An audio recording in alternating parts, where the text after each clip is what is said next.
ഓം ശരവണ ഭവ. എല്ലാവർക്കും കാർത്തികേയം യൂട്യൂബ് ചാനലിലേക്ക് സ്വാഗതം. ഇന്നത്തെ വീഡിയോയിൽ ഞാൻ പറയുന്നത്, നിങ്ങൾക്ക് കോടീശ്വരനാകാൻ ആഗ്രഹമുണ്ടെങ്കിൽ, പണക്കാരനാവാൻ ആഗ്രഹമുണ്ടെങ്കിൽ നാളത്തെ ദിവസം കൊളുത്തേണ്ടുന്ന ദീപത്തെക്കുറിച്ചാണ്. ഇത് നാളെ മാത്രമല്ല, ഈ ഒരു കന്നിമാസത്തിലെ ശനിയാഴ്ചകളിൽ, വ്യാഴാഴ്ച, ഏകാദശി, തിരുവോണം, അത്തം നക്ഷത്രങ്ങളിലും നിങ്ങൾക്ക് കൊളുത്താം.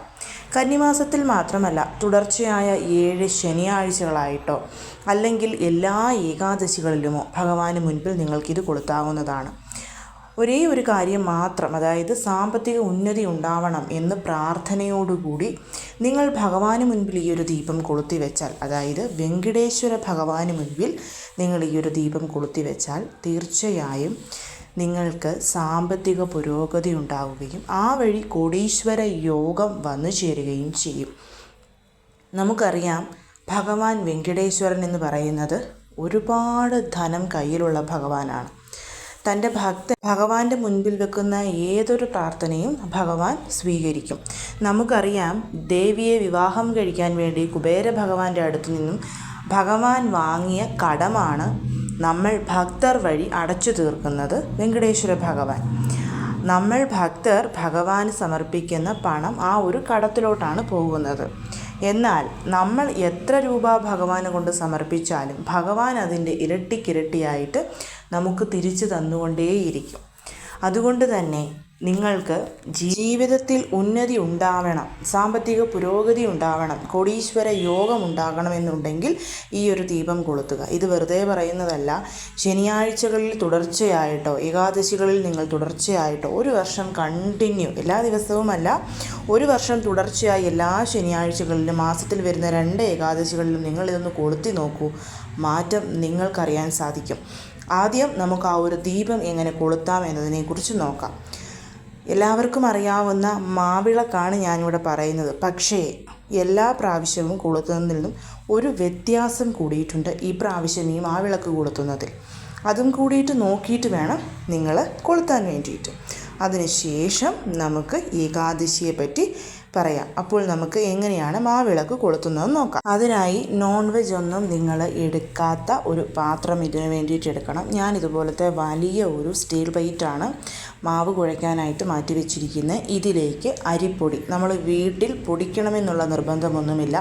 കടയിൽ നിന്ന് വാങ്ങുന്ന പച്ചരി, ഇടിയപ്പപ്പൊടി എന്താണെങ്കിലും മതിയാവും. ആ ഒരു അരിപ്പൊടി നമ്മൾ 2 വിളക്കാണ് ഇവിടെ തയ്യാറാക്കുന്നത്. ചിലർ 7 വിളക്കൊക്കെ ഉണ്ടാക്കാറുണ്ട്. പക്ഷേ നമ്മൾ എല്ലാ ശനിയാഴ്ചകളിലും ഏകാദശി തിഥികളിലും 2 മാവിളക്ക് ഉണ്ടാക്കിയാൽ മതി. അപ്പോൾ 2 മാവിളക്ക്, നിങ്ങൾ ഉണ്ടാക്കുന്ന മാവിളക്കിൻ്റെ ആ ഒരു വലിപ്പം, ഞാനിവിടെ ഏകദേശം വലിയൊരു മാവിളക്കാണ് ഉണ്ടാക്കുന്നത്. ഒരു ചെറിയ മാവിളക്കാണ് നിങ്ങൾ ഉണ്ടാക്കാൻ ആഗ്രഹിക്കുന്നതെങ്കിൽ അതിനനുസരിച്ചുള്ള മാവ് നിങ്ങൾ ആദ്യം തന്നെ എടുക്കുക. അതിനുശേഷം ആ മാവിലേക്ക് നമ്മൾ ശർക്കര പൊടിയാണ് ചേർക്കുന്നത്. 1 സ്പൂണോ 1.5 സ്പൂണോ ശർക്കര പൊടി മതിയാവും. അത് ഉണ്ട ശർക്കരയാണ് നിങ്ങളുടെ കയ്യിലുണ്ടെന്നുണ്ടെങ്കിൽ അത് ചീകിയിട്ടാലും മതിയാവും. അടുത്തതായിട്ട് ചേർക്കുന്നത് പഴമാണ്. ചെറിയ പഴമാണെങ്കിൽ 1 ചേർക്കാം. അതല്ല, വലിയ പഴമാണ്, ഏത്തയ്ക്ക എടുക്കരുത്. വലിയ പഴമാണെങ്കിൽ അതിൻ്റെ പകുതി മതിയാവും. ഇനി നിങ്ങൾ എടുക്കുന്ന മാവ് കുറച്ചാണെന്നുണ്ടെങ്കിൽ ഈ ഒരു പഴത്തിൻ്റെ പകുതി മതിയാവും. അതിനുശേഷം നമ്മൾ അതിലോട്ട് ആഡ് ചെയ്യുന്നത് പാലാണ്. ഞാനിവിടെ വളരെ ചെറിയ, ഏകദേശം ഒരു 3 സ്പൂൺ 4 സ്പൂൺ പാല് മാത്രമേ ഉള്ളൂ. നമ്മൾ ചെയ്യേണ്ടത്, ആദ്യം തന്നെ ഈ ഒരു പാലും കൂടി ഒഴിച്ചിട്ട് ഈ അരിയും ശർക്കരയും പാലും പഴവും ഇതെല്ലാം കൂടി ഒന്നിച്ച് നന്നായിട്ട് മിക്സ് ചെയ്യുക. നല്ല പോണം യോജിപ്പിച്ച് തന്നെ അതെല്ലാം കൂടെ മിക്സ് ചെയ്യുമ്പോൾ ഈ ഒരു പരുവത്തിലായി കിട്ടും. ഇനി നമ്മൾ ഇതിലേക്ക് ശുദ്ധമായിട്ടുള്ള ജലം, ഒരുപാടൊന്നും ചേർക്കരുത്, ആവശ്യത്തിന് മാത്രം ശുദ്ധമായിട്ടുള്ള ജലം ചേർക്കണം. ജലവും ചേർത്തിട്ട് നമ്മൾ ഇത് കൊഴുക്കട്ടയ്ക്കൊക്കെ മാവ് കുഴയ്ക്കുന്നത് പോലെ കുഴച്ചെടുക്കണം. ഞാൻ ഇവിടെ കാണിച്ചിട്ടുണ്ട്. ഇതേപോലെ കുഴച്ചെടുത്തതിന് ശേഷം നിങ്ങളത് 2 പാർട്ടാക്കണം. ആ ഒരു മാവ് ഈക്വലായിട്ട് അതൊരു വിളക്കിൻ്റെ രൂപത്തിൽ, അതായത് ഞാൻ ഈ കാണിച്ചിരിക്കുന്നത് പോലെ ഒരു കുഴി അതിനുള്ളിൽ ആ എണ്ണ ഒഴിക്കുക, അതായത് നെയ്യ് ഒഴിക്കാനായിട്ട് നമ്മൾ ആക്കിയെടുക്കണം. എന്നിട്ട് അതിൽ ശംഖ്, ചക്ര, നാമം, ഞാൻ ഇന്നലെ പറഞ്ഞതിൽ നാമം, അതായത് വെങ്കടേശ്വര ഭഗവാന്റെ നാമം കുങ്കുമം കൊണ്ട് നമ്മൾ ഇട്ടിട്ട് അതിന് നടുക്കായിട്ട് മഞ്ഞൾ തൊടണം. ആ വിളക്കിലും 3 മഞ്ഞൾ കുങ്കുമം പൊട്ട് നമ്മൾ തൊഴണം. ഇതാ ഞാൻ ഈ കാണിച്ചിരിക്കുന്നത് പോലെ. ഈ വിളക്ക് ഞാൻ ഇന്നലെ പറഞ്ഞു, വാഴയിലയിൽ വെച്ച് ഭഗവാന് മുൻപിൽ കൊളുത്തുന്നതാണ് ഏറ്റവും നല്ല കാര്യമെന്ന് പറയുന്നത്. വാഴയില നിങ്ങൾക്ക് റൗണ്ടായിട്ടോ മുഴുവനായിട്ടോ ആ ഒരു പാത്രത്തിലോ അല്ലെങ്കിൽ നിങ്ങൾ വിളക്ക് കത്തിക്കുന്നതിൻ്റെ മുൻപിലോ വെച്ചിട്ട് വാഴയിലയ്ക്ക് മുകളിൽ ഈ ഒരു 2 വിളക്കും വെച്ച് അതിനുള്ളിൽ നെയ്യൊഴിച്ച് നമുക്ക് ഭഗവാന് മുൻപിലായിട്ട് ഈ വിളക്ക് കൊളുത്തി വെക്കാം. വിളക്ക് കൊളുത്തി വെക്കുമ്പം വിളക്കിൻ്റെ നാളം എന്ന് പറയുന്നത് കിഴക്കോട്ടായിരിക്കണം. നമ്മൾ സൂക്ഷിച്ച് ചെയ്യണം. ഒരുപാട് വെള്ളമൊക്കെ ഒഴിച്ചു കഴിഞ്ഞ് കഴിഞ്ഞാൽ പിന്നെ നമുക്കിത് ഉരുട്ടി ഈ ഒരു പരുവത്തിൽ എടുക്കാനായിട്ട് സാധിക്കില്ല. ഇതാണ് ഭഗവാന്റെ നാമം എന്ന് പറയുന്നത്. ഈ നാമം തീർച്ചയായിട്ടും നമ്മൾ ഈ ഒരു വിളക്കിൽ ഉണ്ടാക്കിയിരിക്കണം. അതിനുശേഷം നമ്മൾ ചെയ്യേണ്ടുന്ന കാര്യം, ഭഗവാൻ വെങ്കടേശ്വരൻ്റെ ഫോട്ടോയൊക്കെ അലങ്കരിച്ച് മുല്ലപ്പൂവ് തുളസിമാലയൊക്കെ ചാർത്തി ഭഗവാന് മുൻപിൽ ഈ 2 മാവിളക്ക് വെച്ച് ഇത് നമ്മൾ ആദ്യം നെയ്യ് തന്നെ ഒഴിക്കണം. നെയ്യ് ഒഴിച്ച് കൊളുത്തിയിട്ട് ഇതിനുള്ളിലേക്ക് നമ്മൾ ചെയ്യേണ്ടത് ഒരു 2-3 സ്ട്രാൻസ കുങ്കുമപ്പൂവ് ഇടുക എന്നുള്ളതാണ്. ഇതാണ് ഇവിടുത്തെ ഏറ്റവും സൂക്ഷ്മമായിട്ടുള്ള കാര്യം. കുങ്കുമപ്പൂവ് ഇടാതെ കത്തിച്ചാൽ ഫലം കിട്ടില്ലേ എന്ന് ചോദിച്ചാൽ തീർച്ചയായും ലഭിക്കും. പക്ഷേ കുങ്കുമപ്പൂവിന് വളരെയധികം ശക്തിയുണ്ട്. നമ്മൾ ബുധഭഗവാനെയും ശുക്രഭഗവാനെയും ഗുരുഭഗവാനെയും ഒക്കെയാണ് ഇവിടെ ആക്ടിവേറ്റ് ചെയ്യുന്നത്. അതുവഴിയാണ് നമുക്ക് നമ്മളിലോട്ട് ഐശ്വര്യം വന്നു ചേരുന്നത്. ഈ ഗ്രഹങ്ങളെല്ലാം ഒത്തിണങ്ങിയിട്ടുള്ളതാണ് തിരുപ്പതി ക്ഷേത്രം എന്ന് പറയുന്നത്. അപ്പോൾ നമ്മൾ ആ ഒരു കോമ്പിനേഷൻ ഇവിടെ കൊണ്ടുവരുമ്പോൾ തീർച്ചയായും വളരെ പെട്ടെന്ന് തന്നെ വെങ്കടേശ്വര ഭഗവാൻ നമ്മുടെ പ്രാർത്ഥന കേൾക്കും. ഏറ്റവും ചെറിയ വിലയ്ക്കുള്ള ഒരു ചെറിയ സാഷേ ഓഫ് കുങ്കുമപ്പൂവ് നിങ്ങൾ വാങ്ങിച്ചു വെക്കുക. എല്ലാ ശനിയാഴ്ചയും അല്ലെങ്കിൽ നിങ്ങൾ എപ്പോഴൊക്കെയാണോ ഞാൻ ഈ പറഞ്ഞ ഡേറ്റിൽ ഈ ഒരു മാവിളക്ക് കൊളുത്താൻ ആഗ്രഹിക്കുന്നത് ആ ദിവസങ്ങളിൽ ഭഗവാന് മുൻപിൽ വിളക്ക് കൊളുത്തുമ്പോൾ ദീപം കൊളുത്തിയതിന് ശേഷം സാമ്പത്തിക ഉന്നതി ഉണ്ടാക്കി തരണം, കോടീശ്വര യോഗം ഉണ്ടാക്കി തരണമെന്ന് തന്നെ പ്രാർത്ഥിച്ചുകൊണ്ട് നിങ്ങൾ ഓരോ സ്ട്രാൻസ കുങ്കുമപ്പൂവ് ആ ഒരു നെയ്ക്കകത്ത് ഇട്ടിട്ട് വേണം പ്രാർത്ഥന തുടങ്ങാൻ. പ്രാർത്ഥന എന്തു ചെയ്യണം? നമുക്ക് ഗോവിന്ദ ഗോവിന്ദ എന്നുള്ള നാമം ജപിക്കാം. അങ്ങനെയല്ല, വെങ്കടേശ്വര അഷ്ടോത്തര ശതനാമാവലി ചൊല്ലി ഭഗവാനെ അർച്ചന ചെയ്യാം.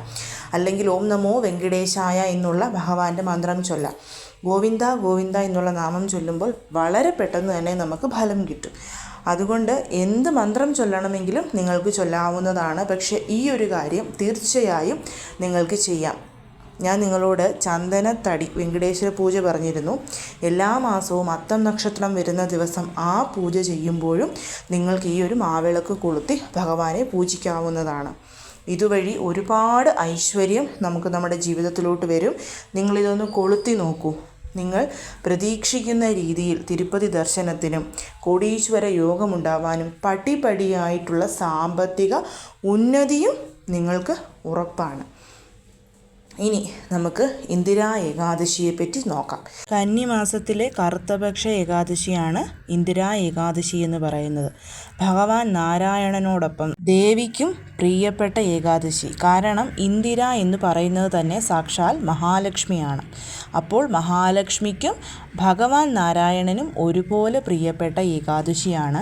ഈ ഏകാദശി ദിവസം വ്രതമെടുത്ത് ഭഗവാനെ പ്രാർത്ഥിക്കുന്നതിലൂടെ അളവറ്റ സ്വത്ത് സമ്പാദ്യങ്ങളും ഐശ്വര്യങ്ങളുമാണ് നമ്മളെ തേടിയെത്തുന്നത്.